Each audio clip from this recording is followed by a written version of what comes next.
Did you know that Elizabeth I of England was fluent in 5 languages?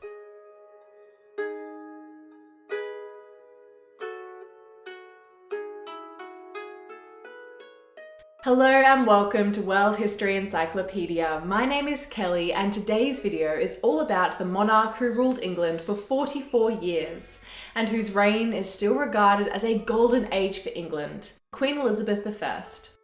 World History Encyclopedia is a non-profit organisation and you can find us on Patreon, a brilliant site where you can support our work and receive exclusive benefits in return. Your support helps us create videos twice a week, so make sure to check it out via the pop-up in the top corner of the screen or via the Patreon link down below.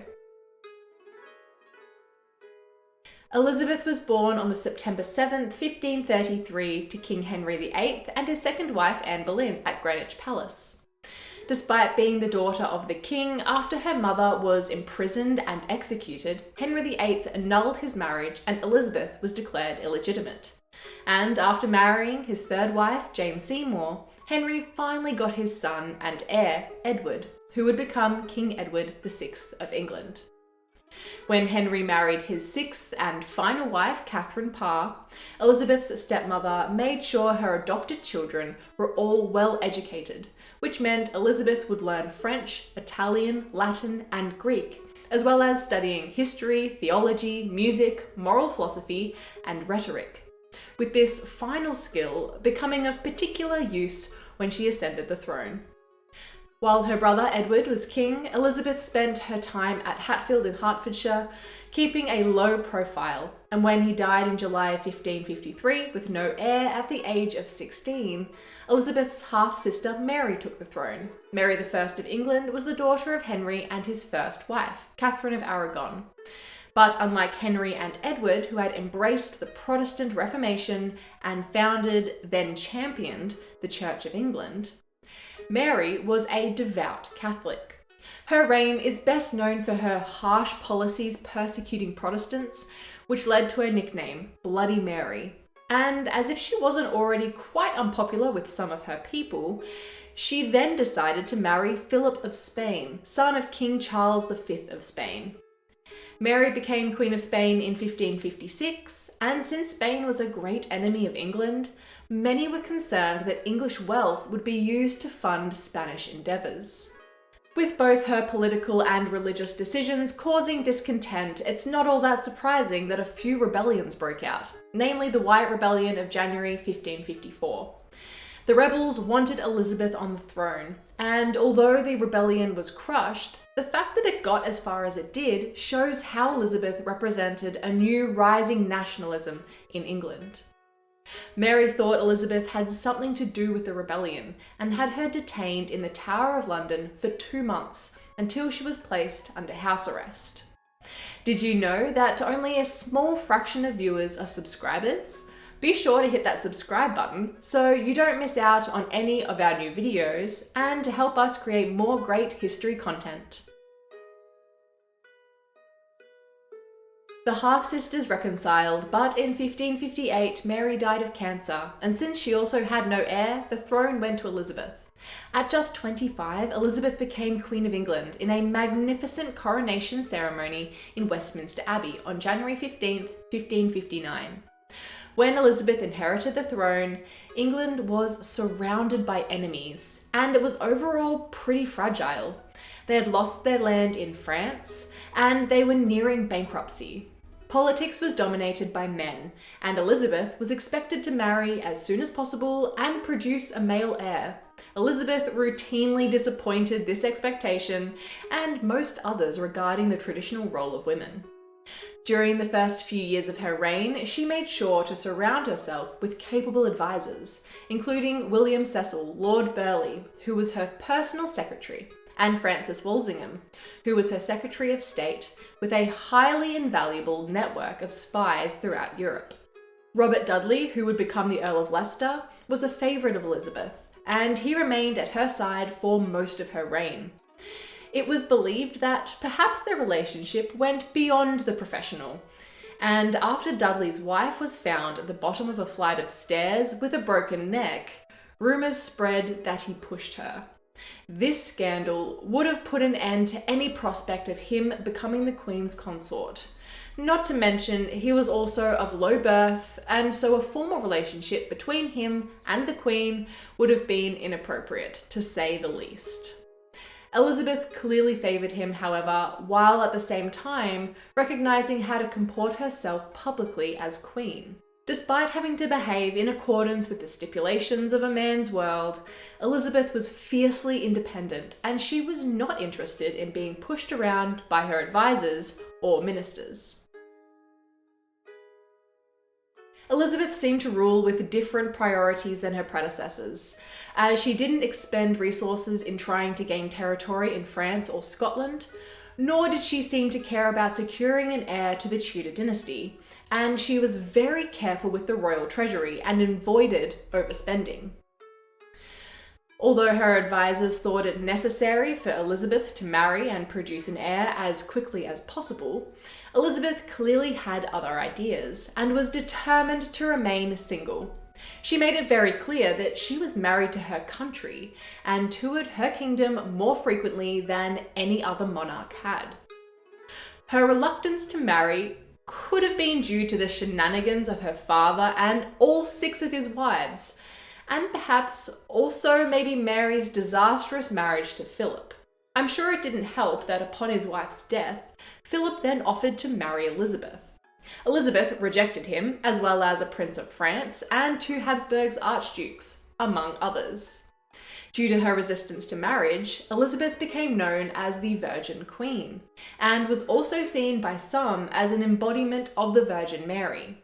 This idea became prevalent in her imagery, as symbols traditionally associated with the Virgin Mary, like the crescent moon and pearl, were regularly featured in artists' depictions of her, especially as she aged. Elizabeth dismantled Mary's Catholic policies and, as a follower of her father's and half-brother's Protestant faith, re-established the Church of England and reinstituted the Act of Supremacy, which placed the English monarch at the head of the Church, rather than the Pope. She was then excommunicated by the Pope for heresy in February of 1570, but Elizabeth ruled with religious tolerance, permitting diverse religious beliefs, Catholic or Protestant, to be pursued without interference.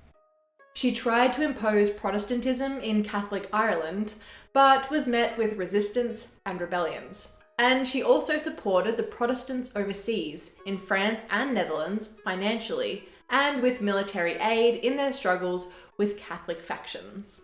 Another Mary came to the stage at this point, Mary Queen of Scots, who was the granddaughter of Henry VIII's sister, Margaret Tudor. Since Elizabeth was considered illegitimate by many who did not recognise her father's divorce from Catherine of Aragon, Mary Queen of Scots became the figurehead for anti-Protestant, pro-Catholic plots. Mary had been exiled from France after the death of her husband, and as a Catholic, she wasn't very welcome in Protestant Scotland. She had to abdicate her throne in 1567 and fled the country the next year, and it was to England that she fled to. Mary didn't get much of a warm welcome though, as Elizabeth promptly imprisoned her, but didn't exactly know what to do with her. The Catholic Earls of Northumberland and Westmoreland stirred up a rebellion the following year, and so Elizabeth sent her army and had 900 rebels hanged, and a plot between Spain and the Duke of Norfolk to have Mary crowned and England invaded ended with the Duke's execution. Elizabeth still wasn't married and didn't have an heir, which made Mary a real threat to the throne. Elizabeth was asked to sign Mary's death warrant twice in 1586, and finally the next year she did so on February 1st. On the 8th of February 1587, Mary Queen of Scots was executed. But before her death, she had encouraged Philip of Spain to invade England. So after her execution, Philip had another reason to attack. He hardly needed another, as he was already angry that Elizabeth's aid of the Netherlands' Protestants had disrupted trade, and that her privateers, or sea dogs, like Sir Francis Drake, plundered Spanish ships for gold and silver taken from the New World.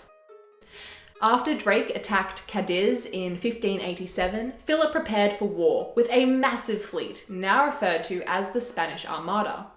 His plan to invade England, called the Enterprise of England, failed completely due not only to the severe storms that wrecked much of his fleet, but also to the policies of Elizabeth's predecessors, Henry VIII and Mary I, who had both invested in the development of the Royal Navy.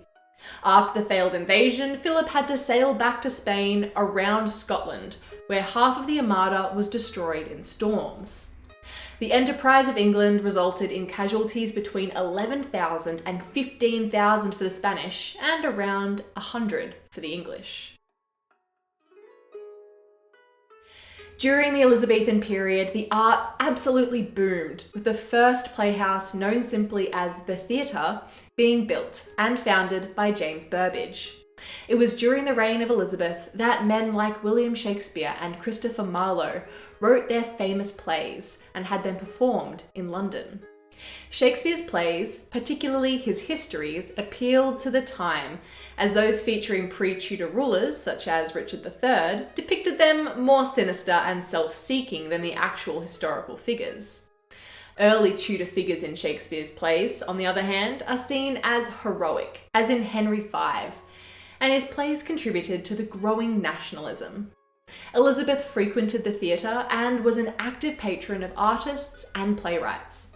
The Elizabethan era also saw Europe move beyond its known world, although only for the benefit of Europe, not necessarily the rest of the world. Elizabeth handed out charters to companies which allowed them exclusive trade rights in a given area in return for paying the crown a cut of the profits, with the most famous of these being the East India Company, which, as the name suggests, was given to a charter to trade in India and the Indian Ocean in the year 1600. This period also saw the elevation of Queen Elizabeth as a figure that was venerated as semi-divine. The date of her succession, November 17th, was declared a holiday, which was celebrated each year with great festivities. She became known as the Great Empress Gloriana, and was even an inspiration for pieces of literature, such as The Fairy Queen by Edmund Spenser. She was also likened to the virgin goddess of antiquity, Artemis Diana. Elizabeth maintained this legendary status in part with her cultivated appearance, donning elaborate and majestic dresses and jewellery. After coming down with smallpox in December of 1562, she was left with bald patches and facial scarring, which led to the use of heavy white makeup and a striking array of wigs. Elizabeth was well aware of the value of imagery, and so after 1563, all unofficial portraits of her were banned, which kept the power of her portrayals in her own hands. During her reign, the population of England had increased from 3 to 4 million, and by the end of her life, her country was facing many hardships due to poor harvests, increased poverty rates, inflation, and high taxes to pay for the war with Spain, which led to increased unemployment and a rise in petty crimes. On the 24th of March, 1603, Queen Elizabeth I died, most likely from a combination of bronchitis and pneumonia at the age of 69, and was interred at Westminster Abbey. Throughout her reign, Elizabeth never had children, nor did she ever nominate an heir, which meant that the throne of England went to her closest relative, James VI of Scotland, the son of Mary Queen of Scots, who became James I of England, establishing the Stuart Dynasty that would rule until 1714. Elizabeth remained a popular monarch after her death and an inspirational figure going forward. Good Queen Bess was regularly invoked throughout the Victorian period and in the wars of the 20th century, whenever England was threatened by foreign powers, and her name still resonates today. Do you think Elizabeth I's glowing reputation is deserved? Let us know what you think in the comments below. If you enjoyed this video, make sure to give it a thumbs up and subscribe to our channel so you don't miss out on our new videos published every single week. This video was brought to you by World History Encyclopedia. For more great articles and interactive content, head to our website via the link below. If you like my sweater, you can find this design and a bunch more in our shop at worldhistory.store, or you can find a link for it down below. Thank you so much for watching, and we will see you soon with another video.